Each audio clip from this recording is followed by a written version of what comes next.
Hello mga miko, mga mika, gwapo, gwapa. Nandito na naman ako. May ilaw ngayon, no?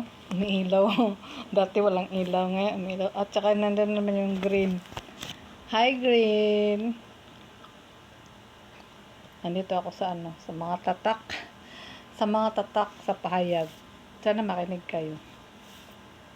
Ito binigay sa akin, no? Ngayon, mamaya may patuto ako. Ang mga tatak, nasa 6 ng payag. Nakita kong sinira ng kordero ang una sa 7 tatak at narinig kong nagsalitang sinlakas ng kulog ang isa sa 4 na nilalang na buhay. Halika! Sabi niya. Pagtingin ko, nakita ko ang isang kabayong puti na ang sakay ay may hawak na pana. Binigyan siya ng korona at siya'y humayo upang patuloy na magtagumpay. Patuloy na magtagumpay. Ito pala yung binigay, ito pala yung pag binigyan ka ng korona, magpatuloy ka hanggang sa magtagumpay ng magtagumpay ng magtagumpay. Humayo ka hanggang sa magtagumpay, hanggang sa pagdating ng Panginoon. Yun ang ano nun. Hanggang sa pagdating ng Panginoon. Hindi ka titigil. Kumbaga, hindi ka titigil sa pagpapahayag, hindi ka titigil hanggang sa pagdating ng Panginoon. Ito yung binigay sa akin. Ito pa, nasa 3. Sinira ng kordero ang pangalawang tatak, pangalawa na. At narinig kong sinabi ng pangalawang nilalang na buhay, halika! Isa namang kabayong pula ang humataw. Ang nakasakay rito ay binigyan ng kapangyarihang magsimula ng digmaan sa lupa upang magpatayan ang mga tao kung sa malaking tabak ang ibinigay. Isang malaking tabak ang ibinigay sa kanya. Isang malaking tabak ang ibinigay sa kanya. Siya yung nagpapakalat ng, ayan no, nakasakay, magpasimula ng mga digmaan sa lupa.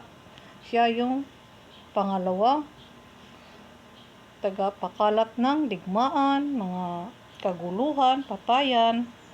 Ito yung pangalawang tatak na binigay. Diba? Nasa 5 naman.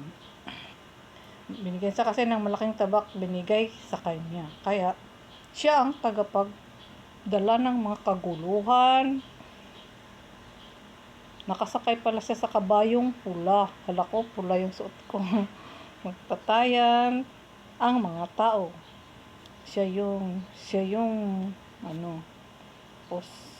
yan ang verse 5. Sinira ng kordero ang pangatlong tatak at narinig kong sinabi ng pangatlong nilalang na buhay, halika! Isang kabayong itim ang nakita ko, may hawak na timbangan. Ang sakay nito, may narinig akong wari isang tinig. Watsa kay naroroonan ng 4 na nilalang na buhay. Ang sabi, isang takal na trigo lamang ang nabibili ng sahod sa maghapong paggawa at 3 takal na sibada lamang ang mabibili ng gayong ding halaga. Ngunit huwag pinsalain ang langis ng olibo at ang alak. Binigay siya ng timbangan. Kung gusto na ba yun sa kanya yung kanyang sinisahod, pero hindi siya nakontento, naghangad. Kaya hindi sa kanya nag-react yung Holy Spirit ko, naghangad siya. Kaya nagtagumpay siya sa kanyang hinangad na sobra-sobra na yung niyang kinikita ba, kumbaga hindi na balanse, sobra-sobra na tinimbang, ngunit nakulangan siya doon sa kinikita niya, kaya naghangad pa siya ng gusto. Naghangad dahil hindi nga siya nakontento. So kasabi dito, ngunit huwag pinsalain, binabalaan na huwag pinsalain ang langis ng olibo at ang alak. Ganito rin yung pagtawag sa akin dati, pero buwan na yun hindi ko maano, November ba yun, 2023. Halika, tinawag ako, tapos pinakita ako, bigla akong dumating doon sa gitna ng tabernacle, nanonood ako doon.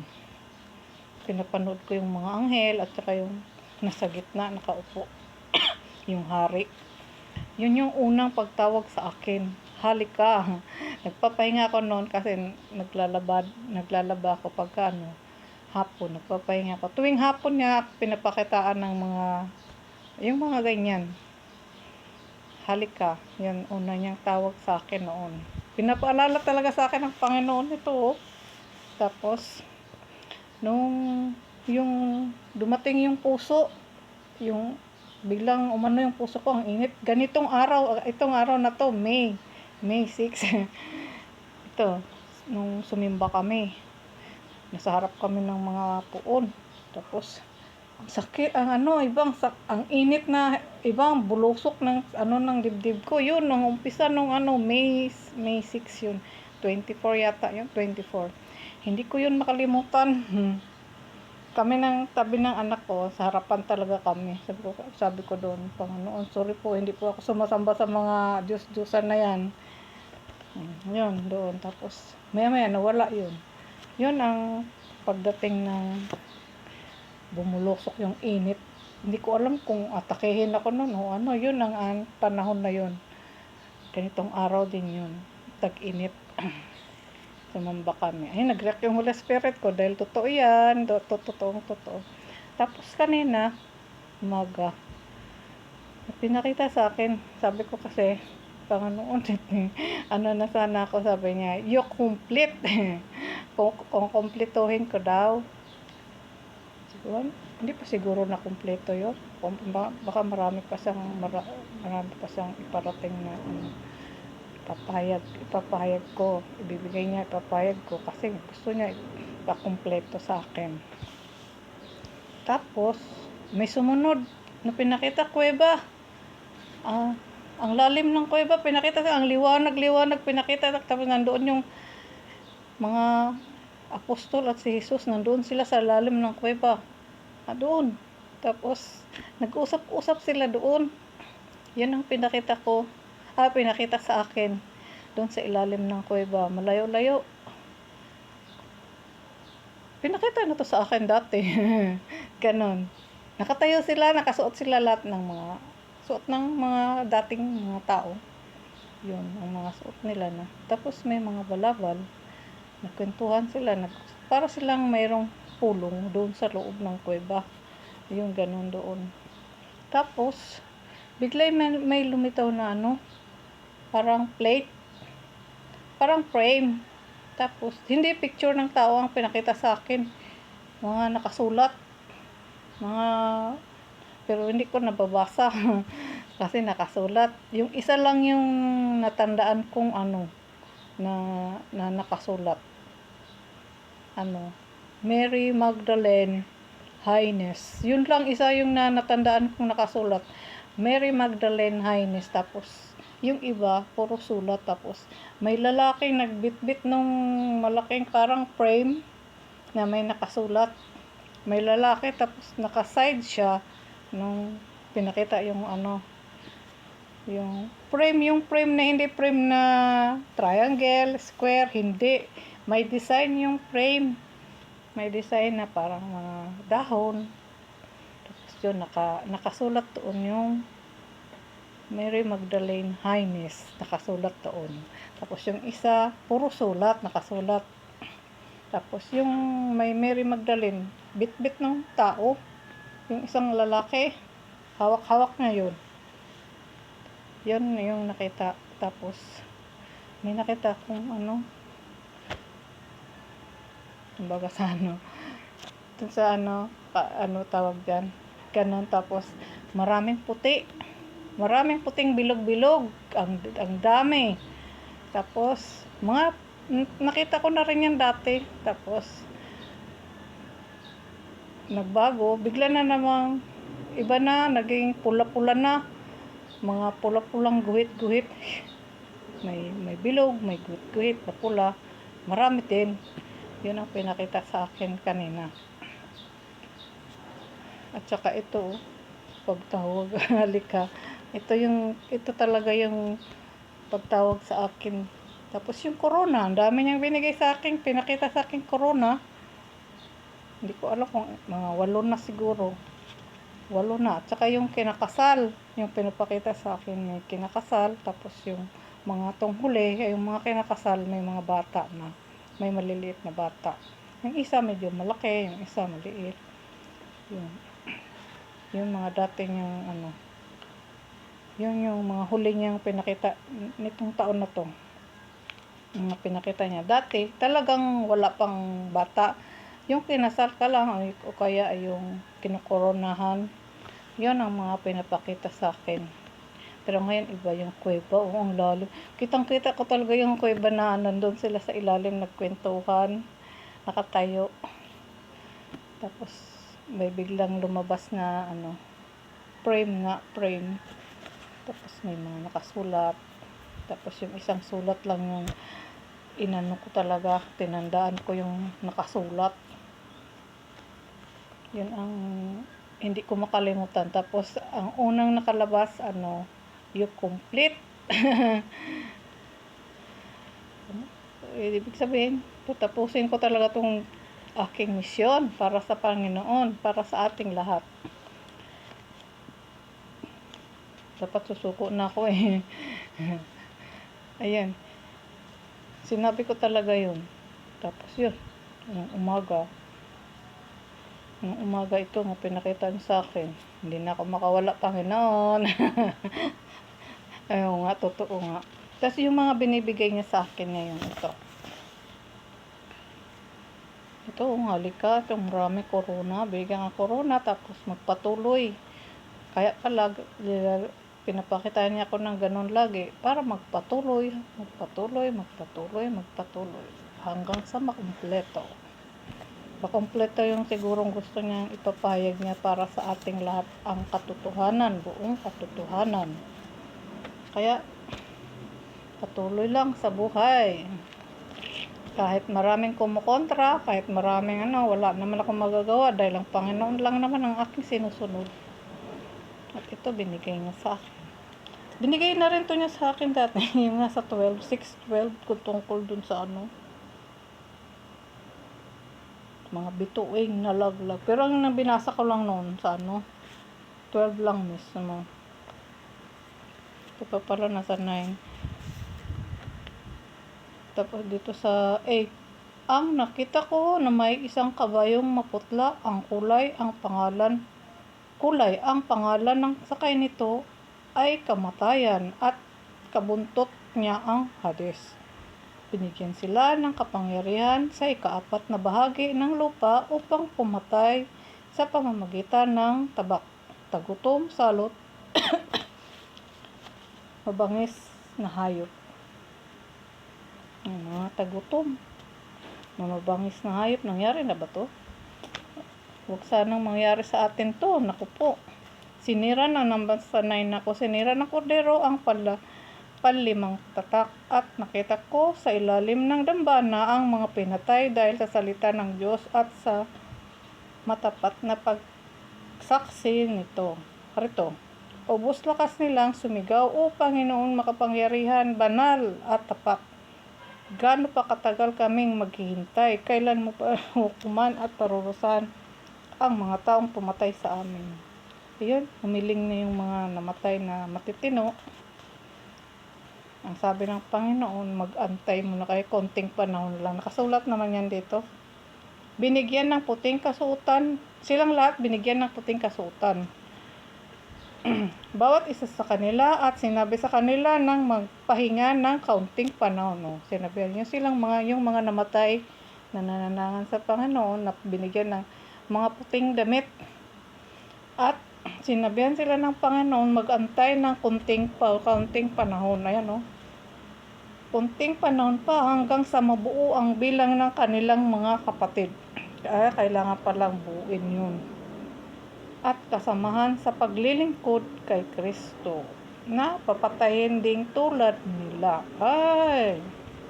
Halimbawa ako matigok. Sana po magkasama ko doon sa papalitan ng puting damit. At ihanay doon. Wag naman po. Hindi naman po siguro. Kaya walang hanggang ang pangako ng Panginoon sa atin. Walang hanggang kamatayan. Walang kamatayan. Magpasawalang hanggan, di ba? Ang pangako ng Panginoon sa atin. Kapatid at kasamahan sa paglilingkod kay Kristo, napapatayin ding tulad nila. Pinapatay. Ito yun sila, mga nag-aantay na bubuhayin muli ng Panginoon. Kaya sinabihan sila dito, kaunting panahon pa. Diba? Nag-aantay. Dito naman sa 12, ito yung binigay sa akin. Yung lumindol. Dito na ako sa 13. Nalaglag mula sa langit ang mga bituin, parang mga butot na bunga ng igos kung binabayo ng malakas na hangin. Nawala ang langit na gaya ng kasulatang biglang nalulon at naalis sa kinalalagyan ang mga bundok at ng mga pulo.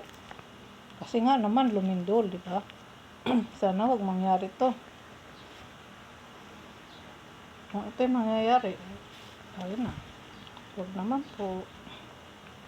At naalis na kinalalagyan ng mga bundok na ang mga bundok hindi na naging bundok, naging kapatagan na dahil nga nababasa niyo naman to. Wala ang langit na gaya ng kasulatang biglang nalulun. Wala ang langit. Dahil ito yata yung katapusan na ibibigay ng Panginoon.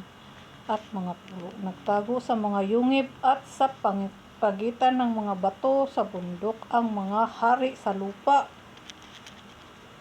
ang mga maharlika, ang mga pinuno ng hukbo, ang mayayaman, ang makapangyarihan, lahat ng tao, malaya man o alipin. Lahat ng tao, malaya man o alipin. Nagtago yung iba. At sinabi nila sa mga bundok ng mga bato, tabunan niyo kami para hindi namin makita ang mukha ng nakaluklok sa trono at di madama ang puot. Nagliak yung Holy Spirit ko dyan. Tabunan ninyo kami para hindi namin makita ang mukha ng nakaluklok sa trono at di madama ang puot ng kordero. Sapagkat dumating na ang dakilang araw ng pagbubuhos ng kanilang puot. Ibig sabihin, marami kanilang puot Kanilang, hindi yung kanyang puot. Kanila Pagbubuhos ng kanilang puot. At sino ang makatatagal? Yun. Nadama na ba natin yun? Naisip na ba natin yun? Kaya kayong mga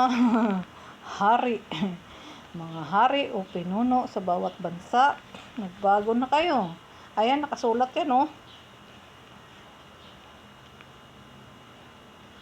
mga hari sa lupa, ang mga maharlika, ang mga pinuno ng hukbo, ang mayayaman, ang makapangyarihan sa lahat ng tao.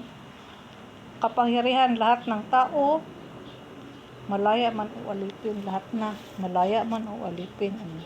Ang alipin tayo, yung nagpapaalipin tayo sa kamunduhang ito, sa sanlibutan. Ang malaya, yung katulad ko, naging malaya, hindi ako sumusunod sa kabunduhan, di ba? Yun ang mga malaya.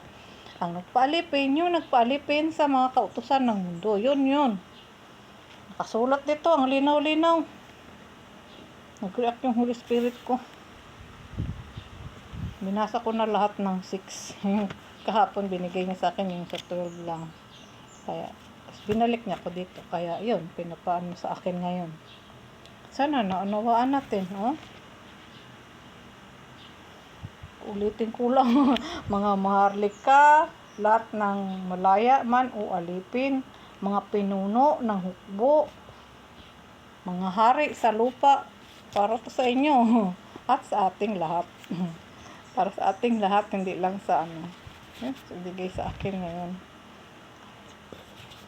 Sana naunawaan natin. Kahit saan tayo magtago, pag dumating yung puot ng Panginoon o kaya pagbuhos ng kanilang, sapagkat dumating na ang dakilang araw ng pagbubuhos ng kanilang puot. Ibig sabihin, marami silang galit na galit dahil sa pagsunod natin sa sanlibutan. Nag-react yung Holy Spirit ko, sabi mo marami silang galit na galit. Kasi nakasulat dito, dakilang araw ng pagbubuhos ng kanilang puot. Kasi nagagalit na sila dahil nga nasaksiyan nila na sobrang na yung talamak na yung kasamaan ng sanlibutan.